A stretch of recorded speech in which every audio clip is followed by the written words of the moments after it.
10장.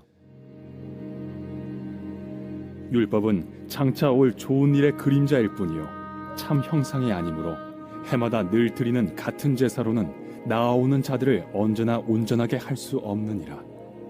그렇지 아니하면 섬기는 자들이 단번에 정결하게 되어 다시 죄를 깨닫는 일이 없으리니 어찌 제사 드리는 일을 그치지 아니하였으리요.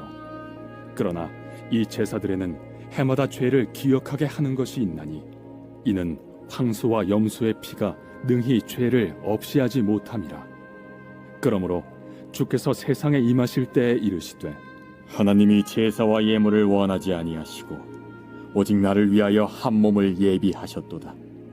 번제와 속죄제는 기뻐하지 아니하시나니 이에 내가 말하기를 하나님이여 보시옵소서.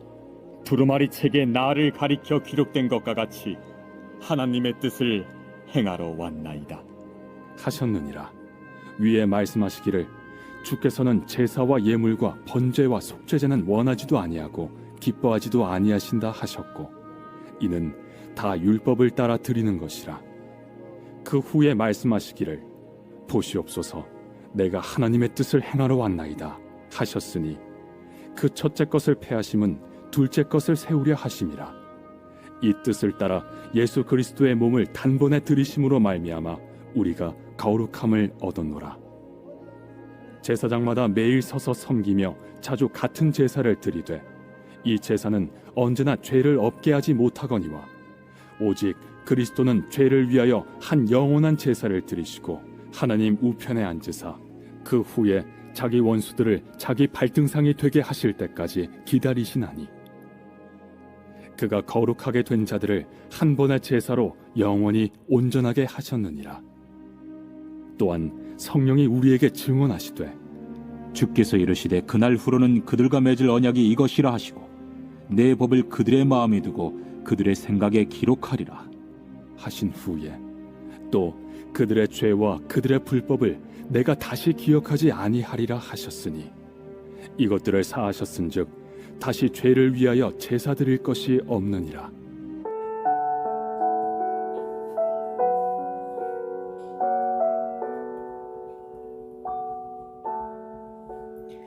당시 성도들 중에서는 박해로 말미암아 믿음을 붙들기보다는 율법으로 다시 돌아가서 안전을 보장받기를 원하고 있기도 했습니다. 이에 저자는 율법의 한계와 그림자로서의 그 입시성을 오늘 강조합니다. 이에 반해서 예수님은 그 한계를 십자가로 극복하고 우리의 구속을 완성하셨음을 오늘 말하고 있죠.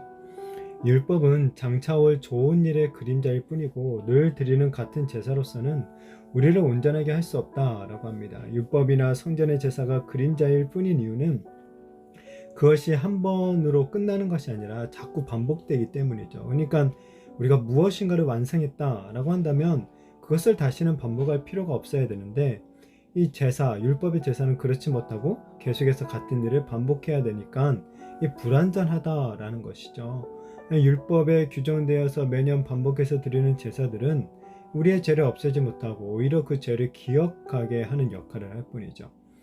이 소와 염소의 피로 드리는 제사가 우리의 죄를 없애지 못하는 이유, 그 피가, 그 짐승들의 피가 우리의 죄를 대속할 만한 그런 가치를 가지고 있지 않고 있기 때문에 그런 거죠. 자, 그러면서 저자는 그림자 제사가 아니라 진짜 제사, 그러니까 곧 예수 그리스도의 몸으로 드려진 그 제사가 우리의 죄를 대속할 수 있다라는 것을 말하죠. 이 저자는 시편 말씀을 인용해서 하나님은 제사와 예물을 원하지 않으시고 오직 자신을 위해서 한 몸을 예비하셨다라고 합니다. 하나님은 번제와 속죄제와 같은 제사들을 이 불완전한 것으로 여기셔서 기뻐하지 않으신다는 거예요. 그러한 제사는 궁극적인 목적이 아니라 그림자에 불과했기 때문이죠. 실체가 있기에 그림자를 호용한 것뿐이지 그림자 자체가 하나님께서 진짜로 원하셨던 그 실체 진짜는 아니었다라는 것이죠. 대신 하나님은 자신의 뜻을 행하러 온 한 사람을 세우셨다라고 합니다. 바로 하나님의 아들이신 예수 그리스도를 가리키고 있죠. 예수님께서 자기 몸을 단번에 들이심으로 말미암아 우리들이 거룩함을 입게 된 것입니다. 이렇게 예수님께서 자기 몸을 단번에 들이신 그 순종이 하나님의 뜻을 행하는 것이 되죠. 제사에 담긴 이 제사자의 순종이 예수님의 순종을 내다보는 것이었던 거예요. 예수님이라는 실체가 오기 전에도 하나님의 관심은 사실 재물이 아니라 제사를 드리는 사람의 마음이었던 거죠. 하나님께서 제사와 예물을 기뻐하지 않았다라는 것은 뭡니까? 결국 제사를 드리는 사람이 아무런 마음도 없이 이 형식적으로 드렸다, 제사를 드렸기 때문에 그 제사를 기뻐하지 않았다라는 거죠. 자, 그렇다면 이 제사의 실체이신 예수님께서 오셔서 이 순종으로 구속을 이루신 이후에는 더욱 우리의 마음을 하나님께 드리는 것이 마땅하다라는 것이죠. 하나님의 뜻에 순종하려는 마음은 하나도 없이 매주일 그냥 형식적인 예배만 드린다면 하나님은 그 예배를 기뻐하지 않으시는 거죠. 하나님이 우리에게 진정으로 원하시는 것, 우리의 헌금이나 우리의 어떤 그런 게 아니라는 거예요. 바로 우리의 마음이고 우리의 삶이라는 거죠.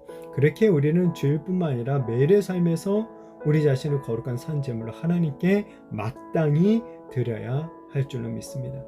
그래서 정말 하나님의 뜻에 순종하는 그 삶을 통하여서 하나님의 이 기쁨이 되는 우리들이 되어지기를 축복합니다. 자, 이어서 저자는 유대인 성도들에게 성전에 미련을 두지 말라라고 또한 권면합니다. 매일 성전에서 드려지는 제사는 죄를 없게 하지 못하지만은 우리 그리스도께서는 영원한 제사를 드리시고 지금도 하나님 우편에 앉으셔서 우리를 다스리신다라는 거예요. 하나님의 백성들은 예수님께서 십자가에서 드리신 그 단번의 제사로 말미암아 이 영원히 온전하게 된 거죠. 또한 하나님의 법은 이제 우리의 마음과 이 생각이 기록되어서 우리의 죄와 불법이 하나님 앞에서 기억되지 않게 되었다는 거예요. 그리스도에 의해서 우리의 모든 죄악이 사해졌기 때문에 이제는 우리가 그 죄를 위해서 반복해서 그런 제사를 드릴 필요가 없게 되는 거죠. 하나님의 말씀이 우리의 마음에 심겨짐으로 말미암아 이제는 우리가 하나님과 지속적으로 이 바른 교제를 나눌 수 있게 된 것이죠. 성도를 온전히 거룩하게 하시는 하나님의 이 역사의 핵심은 우리의 불법을 다시 기억하지 않으실 것이다 라는 하나님의 약속과 그리고 그 약속을 변함없이 지켜 나가시는 하나님의 신실하심에 있는 거죠. 사도 바울은 하나님이 이렇게 성도를 온전히 거룩하게 하시는 그 역사에 대해서 로마서에서 뭐라고 표현하냐면 이제 그리스도 예수 안에 있는 자들에게는 결코 정죄함이 없다라고 선언하고 있죠. 예수 그리스도 안에 있는 생명의 성령의 법이 죄와 사망의 법에서 우리를 해방했다라는 것을 온전히 믿음에 살아가는 우리가 되어지기를 바랍니다. 그리고 오늘 우리가 읽지는 않았지만 바로 이어서 우리가 하나님의 은혜의 그 보좌 앞으로 담대히 나아갈 수 있는 길이 열렸음을 또한 이야기하죠. 우리가 하나님 앞에 담대히 나아갈 수 있는 길 오직 예수 그리스도의 보혈밖에 없다라는 거예요. 우리의 모든 죄를 단번에 속죄해 주신 예수 그리스도의 보혈의 공로를 더욱더 의지하여서 정말 매일의 삶에서 참된 소망과 이 사랑의 삶을 또한 살아가게 되어지기를 축복합니다.